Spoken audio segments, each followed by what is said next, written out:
నమస్కారం వార్తలకు స్వాగతం. ముందుగా ముఖ్యాంశాలు. టీడీపీ లీడర్ ప్రెస్ మీట్, పలు అంశాలపై వివరణ.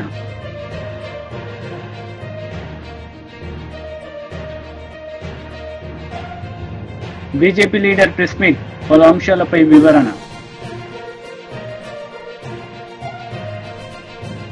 బీజేపీ రాష్ట్ర అధ్యక్షుడు కిషన్ రెడ్డి మీడియా సమావేశం నిర్వహించారు. ఈ సందర్భంగా పలు అంశాలపై ఆయన మాట్లాడారు. ఉద్యోగాలు వస్తాయి మా అన్నలకు తమ్ములకు అని చెప్పి ఆ రోజు బలిదానం అయ్యారు. వారు బలిదానం అయ్యే కాదు, ఈ తెలంగాణ సమాజం అంతా కూడా సకల జనుల సమ్మెతో ఆ రోజు పోరాటం చేశారు. చివరకు గల్లీ నుంచి ఢిల్లీ వరకు భారతీయ జనతా పార్టీ కూడా నిరంతరమైనటువంటి పోరాటం చేసి తెలంగాణ సాధనలో కీలక పాత్ర పోషించింది. ఉస్మానియా యూనివర్సిటీలో ఆ రోజు విద్యార్థులు ఆందోళన చేస్తూ ఉంటే పోలీసులు తుపాకులు ఎక్కుపెట్టినా, లాఠీలు జులిపించినా, మరి బూట్లతో ఉద్యమకారులను తొక్కినా ఆ తెలంగాణ విద్యార్థుల గుండె చప్పుడు పార్లమెంటులో వినిపించిన ఘనత భారతీయ జనతా పార్టీది. సుష్మా స్వరాజ్ గారిదని ఈ సందర్భంగా మనం చేస్తున్నాం.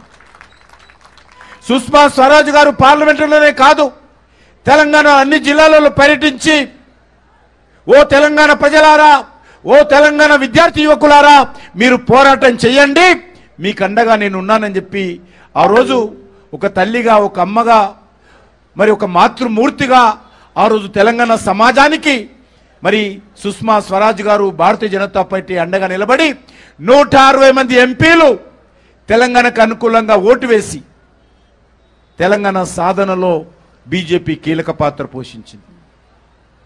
కానీ దురదృష్టవశాత్తు తెలంగాణ వచ్చిన తర్వాత మరి ఈ రాష్ట్రంలో అధికారం నిలగబెట్టినటువంటి కేసీఆర్ కానీ, కేసీఆర్ కుటుంబం కానీ, టీఆర్ఎస్ పార్టీ కానీ, ఆ తర్వాత బీఆర్ఎస్ పార్టీ కానీ తెలంగాణ యువతకు వెన్నుపోటు పొడిచింది. తెలంగాణ యువతకు అన్యాయం చేసింది. తెలంగాణ యువతను మోసం చేసింది. తెలంగాణ యువతకు అన్యాయం చేయడం జరిగింది. దురదృష్టం ఏంటంటే ఒక లెక్చరర్ పోస్టు భర్తీ చేయలే, ఒక టీచర్ పోస్టు భర్తీ చేయలే. ఆ రోజు తెలంగాణ యువతను అనేక రకాలుగా వేధించి అవమానాలకు గురి చేయడం జరిగింది. ఇదే ధర్నా చౌక్లో తెలంగాణ ఉద్యమంలో అనేక ఉద్యమాలు చేసి మరి ఈ ప్రభుత్వం మీద ఒత్తిడి చేసినటువంటి చరిత్ర తెలంగాణ ఉద్యమకారులది. కానీ కేసీఆర్ అధికారంలో రాగానే ఈ ధర్నా చౌక్లో ఉద్యమాలు చేయొద్దని చెప్పి నిషేధం పెట్టినటువంటి గనుడు కేసీఆర్. చివరకు న్యాయస్థానానికి వెళ్ళి ఈరోజు మనం చేస్తున్నామే ధర్నా, ఆ రోజు న్యాయస్థానానికి వెళ్ళి తెచ్చుకున్నటువంటి ఆదేశాలతో ఈరోజు ఆందోళన చేస్తున్నాము. తెలంగాణ మరి రాష్ట్ర సమితి అధికారంలో ఉన్నప్పుడు కూడా ఇక్కడ ఆందోళన చేశాం మనం. మరి ఈరోజు కాంగ్రెస్ పార్టీ అధికారంలోకి వచ్చింది. మొన్న జరిగినటువంటి శాసనసభ ఎన్నికల్లో కాంగ్రెస్ పార్టీ, ఈనాటి ముఖ్యమంత్రి రేవంత్ రెడ్డి గారు కాంగ్రెస్ పార్టీ అధ్యక్షుడు, ఆయన ఇప్పుడు కూడా ఆయన రోజు అనేక రకాల మాట్లాడాడు. వాళ్ళ నాయకుడైనటువంటి రాహుల్ గాంధీ మాట్లాడారు, వాళ్ళ నాయకురాలైనటువంటి సోనియా గాంధీగా మాట్లాడారు, ప్రియాంక గాంధీ గారు మాట్లాడారు, ఊరూరా మాట్లాడారు. యూత్ డిక్లరేషన్ పేరుతో ఈ టీఆర్ఎస్ పార్టీ తెలంగాణ యువతకు అన్యాయం చేసింది. మా పార్టీ అధికారంలోకి వస్తే, కాంగ్రెస్ పార్టీ అధికారంలోకి వస్తే మేము న్యాయం చేస్తామని అనేక రకాల హామీలు ఇవ్వడం జరిగింది. కానీ ఈరోజు పరిస్థితి ఏంది? ఏరు దాటేంత వరకు ఓడమల్లన్నా, ఏరు దాటినాక బోడిమల్లన్న విధంగా ఈరోజు వ్యవహారం చేస్తా ఉన్నారు రేవంత్ రెడ్డి గారు.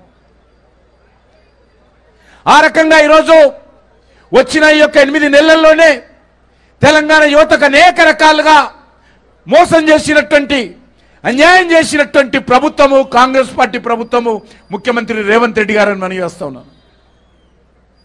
మాట్లాడమే కాదు, అవమానం చేసే విధంగా ఏ విద్యార్థులైతే, యువకులైతే తెలంగాణ కోసం బలిదానం చేసి ఆనాటి ప్రభుత్వాన్ని మెడలు వంచి తెలంగాణ తెచ్చుకున్నారో ఈరోజు వాళ్ళందరినీ కూడా మరి ఇష్టారాజ్యంగా అవమానం చేసే విధంగా ముఖ్యమంత్రి మాట్లాడడము చాలా విచారకరమని ఈ సందర్భంగా మనం చేస్తున్నాను. ముఖ్యమంత్రి వ్యాఖ్యలను తెలంగాణ యువత ఖండించాల్సినటువంటి అవసరం ఉంది. ఉస్మానియా యూనివర్సిటీ అంటే అది త్యాగాలకు కేంద్రము, ఉద్యమాలకు అడ్డా. మరి అటువంటి ఉస్మానియా విశ్వవిద్యాలయంలో చదివేటువంటి విద్యార్థులను రేవంత్ రెడ్డి గారు అనేక సార్లు అవమానం చేస్తూ మాట్లాడారు. మరి ఈరోజు పరిస్థితి ఏంది? అనేక రకాల హామీలు ఇచ్చారు.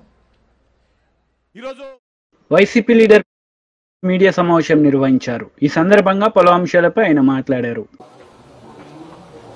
అలాగే ప్రజల్లో ఒక రకమైనటువంటి భయాందోళనలుకి గురి చేసే విధంగా జరుగుతున్నటువంటి పద్ధతుల్ని అన్నిటినీ కూడాను మొత్తం డిస్కస్ చేయటం, దానికి తగిన విధంగా ఆ పద్ధతుల్ని ఎలా ఆపాలి అనే విధంగా గవర్నమెంట్కి తెలియచెప్పాలి గట్టిగా. అలాగే సెంట్రల్ గవర్నమెంట్లో కూడా మొత్తం అంతా కూడాను వాళ్ళ దృష్టికి తీసుకురావాలి. అన్ని పార్టీలు రాజకీయాలకి దాటుకొని వీటన్నిటినీ కూడాను ఎవరు కూడాను సభ్య సమాజంలో ఇలాంటి పనులని తప్పనిసరిగా గ్రహించాలి, వీటిని ఎటువంటి పరిస్థితుల్లో వీటిని ఆపు చేయాలి అనేటటువంటి మెసేజ్ ఇవ్వటం జరిగింది. సో మీరు ముఖ్యంగా చూస్తే ఈ నెల రోజుల కార్యక్రమంలో హత్యలు, దాడులు, హింసాత్మక ఘటనలు వీటన్నిటికీ సంబంధించి పార్లమెంట్లో మేము వీటన్నిటినీ కూడా లేవనెత్తాలి అని చెప్పేసి మా పార్టీ అధ్యక్షులు ఈరోజు జరిగింది. అలాగే వైఎస్ఆర్ కాంగ్రెస్ ఈ పార్టీ ఎంత స్ట్రాంగ్ గా 15 సంవత్సరాల నుంచి ఒక పద్ధతిగా ఒక విధి విధానంతో పనిచేస్తూ ఉంది. సో ఆ విధానాలు ఎంత స్ట్రాంగ్ గా ఉన్నాయి, వీటిని డిస్టర్బ్ చేసే విధంగా ఎవరు చేయాలనుకున్నా కానీ అవన్నీ అయ్యే పరిస్థితి కాదు. పార్టీ పటిష్టంగా ఉంటుంది, స్థిరంగా ఉంటుంది, క్యాడర్కి అంతా కూడాను భరోసా ఇచ్చే విధంగా మా నాయకత్వం ఉంటుందని చెప్పి తెలియజేస్తున్నాం. అలాగే ఈ కూటమి కానీ లేకుంటే తెలుగుదేశం ప్రభుత్వంగా కానీ ఎటువంటి పరిస్థితుల్లో కూడాను అగ్రెసివ్ స్టెప్స్ తీసుకోవద్దు అనేసి మళ్ళా మీ అందరి ద్వారా తెలియజేస్తా ఉన్నాం. వీటిని అనవసరంగా వీటన్నిటిని మళ్ళా ఇప్పుడు ఇవన్నీ కూడాను every action will have opposite and equal reaction. ఇది ఎటువంటి పరిస్థితుల్లో ప్రజాస్వామ్యంలో ఇది జరగనీయకూడదు, వీటిని ఆపాలి అనేటటువంటి దీన్ని మేము పార్టీ తరఫు నుంచి మా నాయకులు చెప్పిన దాన్ని బట్టి మేము అన్ని ఎస్పెషల్లీ ప్రభుత్వానికి తెలియజేస్తా ఉన్నాం. ఇలాంటి ఘటనల వల్ల ప్రజల్లో విపరీతంగా ఒక నెగిటివ్ ఒక భయాందోళన వస్తున్నాయి. ఇప్పుడు నిన్న చూస్తే వినుకొండలో జరిగినటువంటి హత్య, అది చూస్తే మీరు అంతకుముందు దాళ్లు, అలాగే మిథున్ రెడ్డి గారి ఇంటి మీద, రెడ్డప్ప గారి ఇంటి మీద వేసినటువంటి రాళ్లు, ఈ దాళ్లు ఇవన్నీ కూడాను ఖచ్చితంగా మనుషుల్లో ఒక రకమైనటువంటి ఒక భయాందోళనకు వచ్చేస్తున్నాయి. సో కాబట్టి తప్పనిసరిగా వీటిని ఇమీడియట్ గా లా అండ్ ఆర్డర్ ఫుల్ కంట్రోల్లో తీసుకోవాల్సినటువంటి బాధ్యత ప్రభుత్వం మీద ఉంది అని చెప్పి తెలియజేస్తా ఉన్నాం. అలాగే చంద్రబాబు నాయుడు గారిని కూడా నేను ఒకటి కోరుకుంటా ఉన్నాను, ఖచ్చితంగా మీరు మీ క్యాడర్కి, మీ టీమ్స్కి అన్నిటికి కూడా మెసేజ్ ఫార్వర్డ్ చేయాలి. తప్పనిసరిగా ఇలాంటి దాడులన్నింటినీ ఆపించాలా. ఇది ఖచ్చితంగా నేను పర్సనల్ గాను అలాగే మా పార్టీ తరఫున కూడాను మేము ఇది రిక్వెస్ట్ చేయడం జరుగుతూ ఉంది. అలాగే పార్టీ తరఫు నుంచి, మా వైసీపీ పార్టీ తరఫు నుంచి కూడాను ఇప్పుడు మేము కూడా ఒక స్ట్రాంగ్ మేము ప్రొటెస్ట్ తీసుకోకపోతే, ఒక స్ట్రాంగ్ మెసేజ్ ఇవ్వకపోతే, ఇలాంటి పోరాటాలు మేము ఒక పోరాట స్ఫూర్తితోటి కనుక ఇలాంటి ఇష్యూస్ కనుక ఆపకపోతే ఖచ్చితంగా ఇదంతా కూడాను తప్పనిసరిగా దారుణాలు ఇంకా జరుగుతాయి, వీటికన్నిటికీ అడ్డుకట్ట వేయాల్సినటువంటి బాధ్యత ఉంది అని చెప్పి కూడా చెప్తా ఉన్నాం. అలాగే ముఖ్యంగా అసెంబ్లీ సమావేశాలు రేపు సోమవారం నుంచి స్టార్ట్ అవబోతా ఉన్నాయి. సో అందులో కూడా తప్పనిసరిగా పార్టీ తరఫున మేమందరం కూడా నిరసన తెలియజేయాలని చెప్పేసి పార్టీ తరఫు నుంచి డిసిషన్ తీసుకుంటున్నాం. అలాగే మంగళవారం నాడు ఎంపీలు, ఎమ్మెల్యేలు, ఎమ్మెల్సీలు అలాగే ముఖ్యమైన నాయకులందరూ కూడాను ఢిల్లీ చేరుకుంటాం. ఢిల్లీలో కూడా తప్పనిసరిగా బుధవారం దానికి సంబంధించి కాంగ్రెస్ నేతలు మీడియా సమావేశం నిర్వహించారు. ఈ సందర్భంగా పలు అంశాలపై వారు మాట్లాడారు. విగ్రహం లేదు.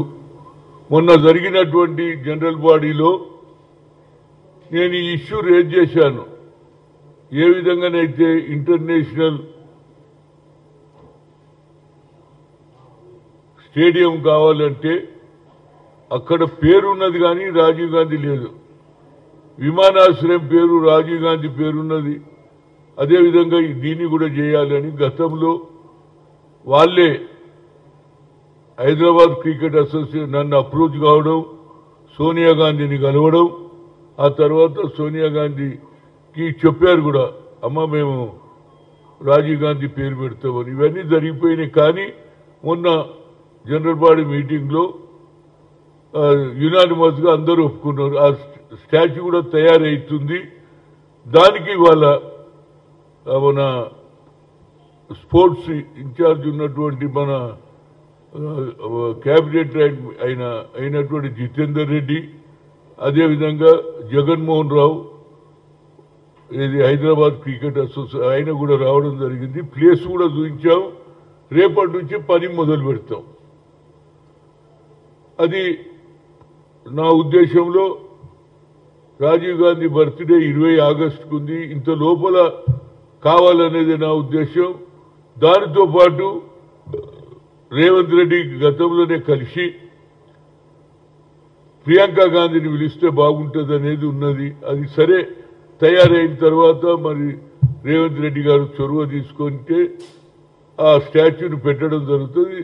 దీంతో పాటు నాకు ఒక రిక్వెస్ట్ ఉంది. చాలా రోజుల నుంచి గత ప్రభుత్వం 10 సార్లు లెటర్ రాశాను, అడిగాను. యావత్ భారతదేశంలో ఇవాళ క్రికెట్ క్రేజీ పెరిగిపోయింది. మరి ఇంకో పక్క దాంతో పాటు డ్రగ్స్ కూడా పెరిగిపోయినాయి. ఎక్కడ చూడు డ్రగ్స్ డ్రగ్స్ డ్రగ్స్ అంటున్నారు. కనుక నా ఉద్దేశంలో ఈ డ్రగ్స్ ను ఆపడానికి పట్టుకోవడం ఒక లెక్క, కానీ యంగర్ జనరేషన్ వాళ్ళను డ్రగ్స్ తరఫు పోకుండా స్పోర్ట్స్ తరఫు రావాలంటే నాకు ఒక ఆలోచన వచ్చింది. గతంలో కూడా కేసీఆర్ గారిని రిక్వెస్ట్ చేశారు, కానీ ఆయన ఏది పట్టించుకోలేదు. అన్ని జిల్లాలలో ఎస్పీ ఆఫీస్ ఉంటుంది, అదేవిధంగా కలెక్టర్ ఆఫీసులు ఉంటాయి, అన్ని ఉంటాయి. కానీ స్పోర్ట్స్ కాంప్లెక్స్లు ఎక్కడ లేవు. కనుక నా ఉద్దేశంలో ముఖ్యమంత్రి గారు కూడా యంగ్స్టర్ కాబట్టి యంగ్స్టర్ను ఎంకరేజ్ చేయాలంటే ఇవాళ అన్ని రాష్ట్రాలలో కూడా అన్ని ఇతర దేశాలలో కూడా క్రికెట్ క్రేజ్ పెరిగింది. కనుక ఒక స్పోర్ట్స్ కాంప్లెక్స్ ఉంటే అది ఒక క్రికెట్ స్టేడియం పక్క రాష్ట్రమైనటువంటి ఆంధ్రలో అది కడపల, కర్నూలులో, విజయవాడలో అన్ని జిల్లాలలో క్రికెట్ స్టేడియాలు ఉన్నాయి. 12 వరకు ఉన్నాయి. ఇక్కడ కూడా పెట్టారు. మాజీ మంత్రి కేటీఆర్ మీడియా సమావేశం నిర్వహించారు. ఈ సందర్భంగా పలు అంశాలపై ఆయన మాట్లాడారు. అటు అవసరమైతే రాష్ట్రపతి దాకా కూడా పోతాము, వారికి కూడా వివరించి చెప్తాం. ముఖ్యంగా తెలంగాణ యువతకి మీ అందరికీ ఇచ్చే మాట, కాంగ్రెస్ ఇచ్చిన ప్రతి హామీ నిలబెట్టుకునేదాకా, పోస్టులు పెంచేదాకా, మీకు న్యాయం జరిగేదాకా మీ తరపున ప్రధాన ప్రతిపక్షంగా భారత రాష్ట్రంకి ఉంటుంది. కేసీఆర్ గారు ఉంటారు. తప్పకుండా మీ తరపున మీ హక్కుల కోసం మేము పోరాడతామని చెప్పి కూడా తెలియజేస్తూ, మీడియా కూడా ఇంత వర్షంలో ఇక్కడ వచ్చి కొంత ఇబ్బందులు పడుతూ కూడా అసౌకర్యం కలిగిన ఉన్నందుకు మీ అందరికీ కూడా ప్రత్యేకంగా ధన్యవాదాలు, నమస్కారం.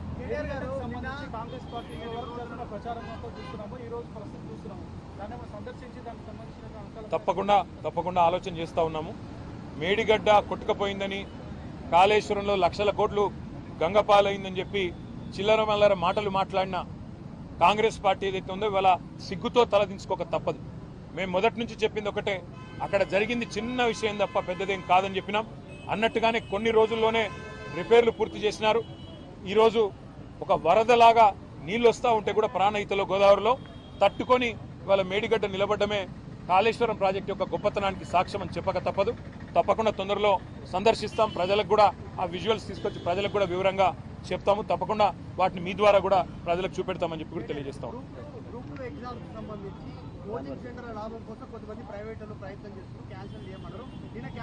ఇప్పుడు రేవంత్ రెడ్డి గారు మొన్న ఒక మాట అన్నారు, నెలకు 100 కోట్లు లాభం వస్తుంది కోచింగ్ సెంటర్లకు ఉద్యోగాలు వాయిదా వేస్తే అన్నారు.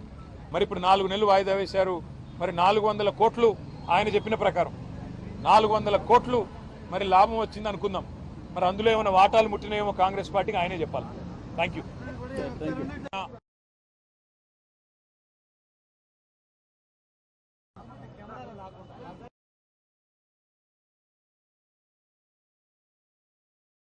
గవర్నర్ గౌరవ పెద్దలు శ్రీ రాధాకృష్ణన్ గారిని ఈరోజు తెలంగాణ రాష్ట్రంలో జరుగుతున్న వివిధ అంశాల మీద వారి దృష్టికి తేవడానికి, రాజ్యాంగం మీద జరుగుతున్న దాడిని ఈ రాష్ట్రంలో వివరించి చెప్పడానికి మా పార్టీ అధ్యక్షులు పెద్దలు కేసీఆర్ గారి ఆదేశం మేరకు మా పార్టీ యొక్క శాసనసభ్యులు, శాసన మండలి సభ్యుల బృందం, సీనియర్ నాయకుల బృందం ఈరోజు గవర్నర్ గారిని కలవడం జరిగింది.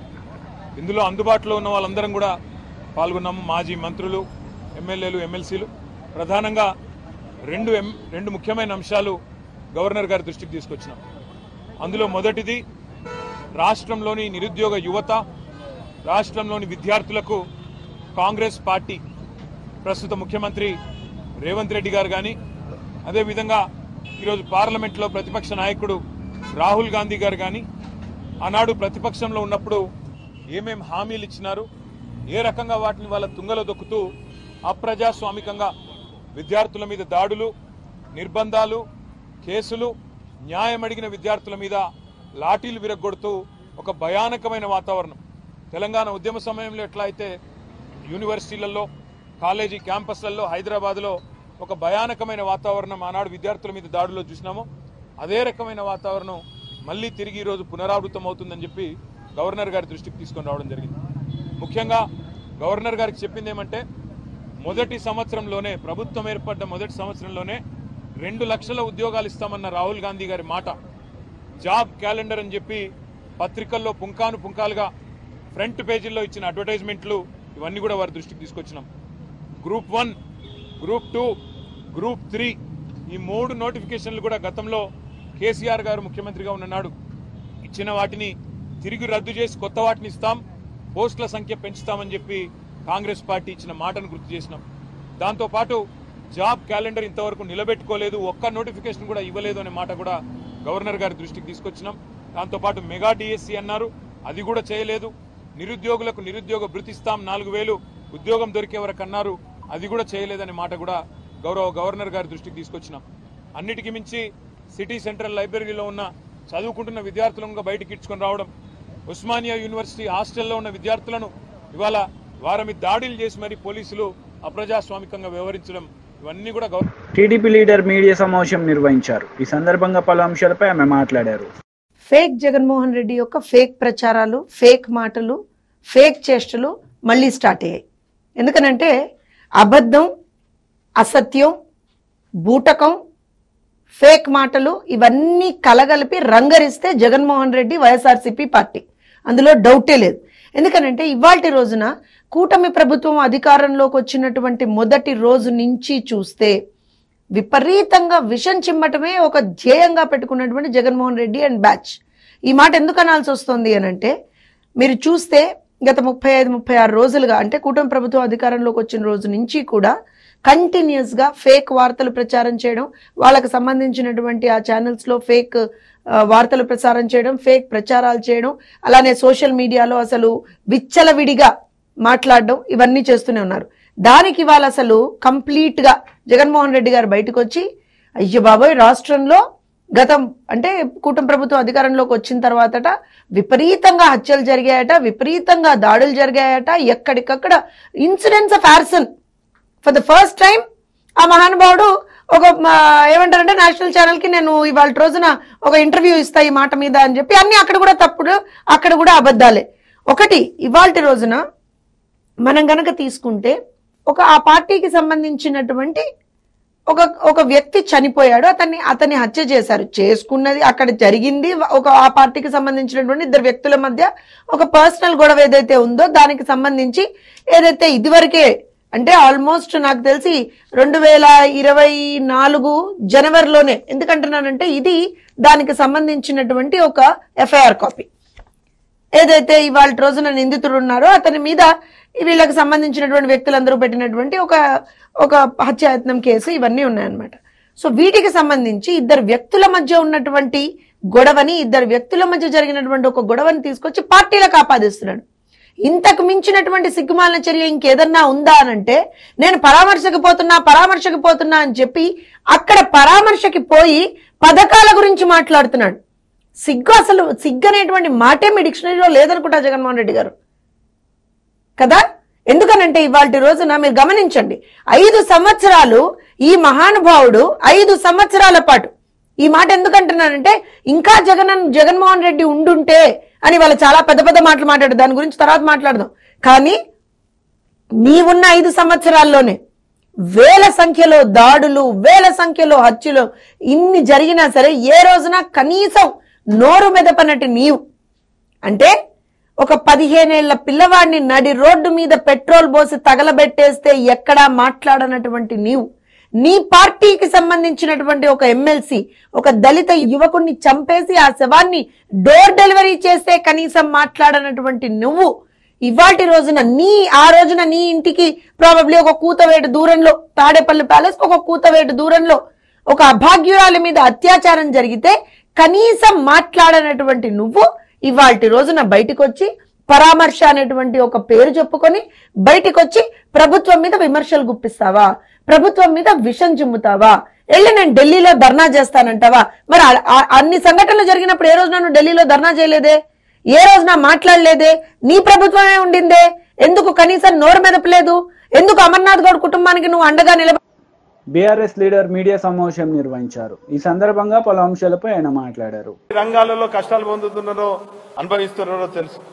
ఈరోజు చాలా మంది గ్రామాలలో ఫలానా రైతులకు మేము రుణమాఫీ చేసినామని చెప్పి పేర్లతో ప్రకటన చేస్తున్నారు. చాలా సంతోషం. ఈ సందర్భంగా అధికారులను, కాంగ్రెస్ నాయకులను, ప్రజాప్రతినిధులను డిమాండ్ చేస్తున్నాం. ఆ గ్రామంలో, ఆ యూనిట్ లో ఉన్నటువంటి రైతులకు రుణమాఫీ చేయని స్థితిలో ఎంతమంది ఉన్నారు, ఆ గ్రామంలో ఎంతమందికి రుణమాఫీ చేసిండ్రు, ఎంతమందికి చేయలేదు, వాళ్ళ పేర్లు కూడా చేయండి. ఒకవేళ చేయకుంటే ఎందుకు రుణమాఫీ చేయలేదో మీరు స్పష్టంగా ప్రజలకు, రైతులకు తెలియజేయవలసిన బాధ్యత మీపై ఉన్నదని కూడా ఈ సందర్భంగా కాంగ్రెస్ ప్రభుత్వాన్ని డిమాండ్ చేస్తున్నాం. గతంలో చూస్తే 11 విడతలలో 72,000 కోట్ల రూపాయలు రైతు బంధు ద్వారా 30,000 కోట్ల రుణమాఫీ చేసినటువంటి ఘనత గత ప్రభుత్వం కేసీఆర్ గారికి దక్కిందని కూడా ఈ సందర్భంగా తెలియజేస్తున్నాం. మరి ఒక పక్క రైతులు అనుకోండి, నిరుద్యోగులు అనుకోండి, విద్యార్థులు అనుకోండి, అనేక వర్గాల ప్రజలకు మోసం చేసి, కాలయాపన చేసి 7 నెలలు గడిచింది. ఇదొక పక్క అయితే, మరో పక్క పేదవాడు పొట్టకూటి కోసము గ్రామీణ ప్రాంతాల నుంచి పట్టణాలకు వచ్చి ఎక్కడున్న ప్రభుత్వ స్థలాల్లో లేక ఇతరత్ర స్థలాలలో ఎండిపోయినటువంటి చెరువుల్లో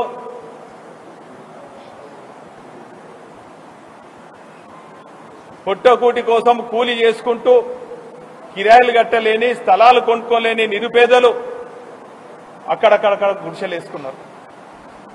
అందులో హైదరాబాద్ తర్వాత అతిపెద్ద నగరంగా పిలువబడే ఈ చారిత్రాత్మక నగరంలో కూడా గత 50-60 ఏళ్ల నుంచి, మేము పుట్టనప్పటి నుంచి కూడా అనేక మంది పేదవాళ్ళు ఈ నగరాలలో. వార్తలు ముగించే ముందు ముఖ్యాంశాలు మరోసారి. టీడీపీ లీడర్ ప్రెస్ మీట్, పలు అంశాలపై వివరణ.